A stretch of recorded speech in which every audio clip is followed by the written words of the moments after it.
Hi everyone, welcome back to my channel. Today I'm going to tell you my experience at the Boxing Day Test match in 2018 that I attended. As I told you in my previous video, I was going to go for this test match with my cousin. My cousin was coming from the UK and I went from India. We landed on 25th December, that's one day before the Boxing Day Test match. One of our other cousins also lives in Australia, so we went to his house, spent the day there, had some fun. And in the evening, our cousin who lives in Australia was dropping us to the hotel that we were supposed to stay at. It was supposed to be a hotel, but it was just like this tiny room. But the advantage was, it was 5 minutes walking distance from the great MCG. When our cousin was dropping us to the hotel, I could see the lights of the Melbourne cricket ground. I still remember that very vividly, and it was absolute goosebumps. Our daily morning routine for the 5 days of the test match was get up in the morning, walk to the Starbucks nearby, pick up coffee, come back home, get ready in all our Bharat Army gear, and we walk to the stadium. I love that routine. I wish I could do that every day of my life. Just get up in the morning, get ready to attend a top class test match at a top class stadium. Growing up, a lot of us would have dreamt that one day I want to be there at the MCG attending a Boxing Day test match, and it was coming true. So the walk to the MCG stadium and inside it is something which I just still remember, and I had to pinch myself to believe that I was actually in there. That huge stadium was overwhelming. I felt minuscule inside that. A Boxing Day test packed to capacity is something to be experienced. It is extremely special. I suggest all cricket fans to experience that at least once in your lifetime. Watching a match at MCG is one thing. The feeling of being there is something else. After we settled in the stadium, one good thing about watching a match in Australia or England is that you can buy the earpiece, the commentary earpiece that you get, and hear everything that's happening on TV and the stump mic.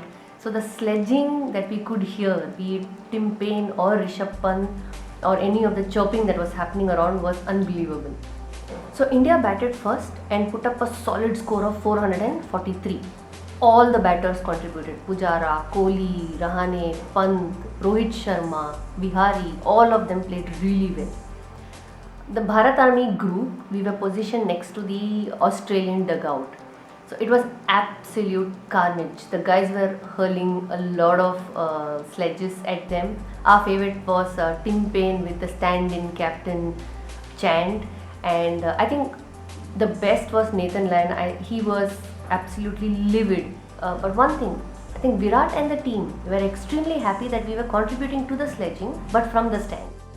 After that, Australia walked into bat. It was a special display of fast bowling that day. Bumrah was peppering the batsmen with short bowling, hitting stumps, they were swaying out, they were getting hit all over the body. It was absolutely unbelievable because as Indian fans, we are only used to seeing fast bowlers bowling short balls, fast balls at us. This was different. Our bowlers were doing the same thing to Australia in Australia. It was extraordinary. After some time, the pitch settled down. They were just 2 wickets down. Shaun Marsh and Travis Head were batting. The pitch was not doing much. Nothing was happening. The Bharat Army started making noise. We got the crowd going. The stadium was jumping and drum beats were on, chants were on. It was the last over before lunch, and Bumrah walked in.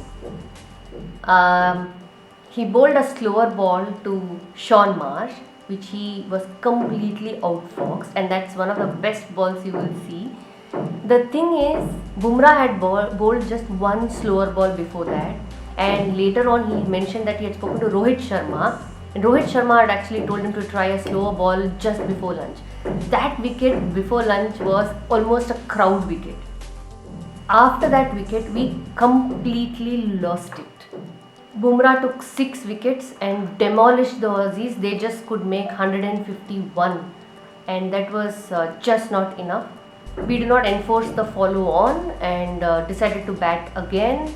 We scored another 100 plus, and the target for the Aussies was 399, I think, with 1.5 days to go. We again bowled really well in the fourth innings, but Australia managed to take it to the last day. Now it was raining on the last day. It was the fifth day. They had not opened all the gates in the stadium. So we had to go in through another gate, take the stairs and enter our stands.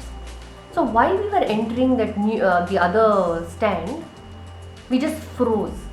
We saw all these legends sitting there and shooting for Fox Sports. Mark Waugh, Shane Warne, Mike Hussey, Alan Border, Harsha Bhogle, Gilchrist, all of them. I've been a Mark Waugh fan from my childhood, and it was so surreal to see him and talk to him then.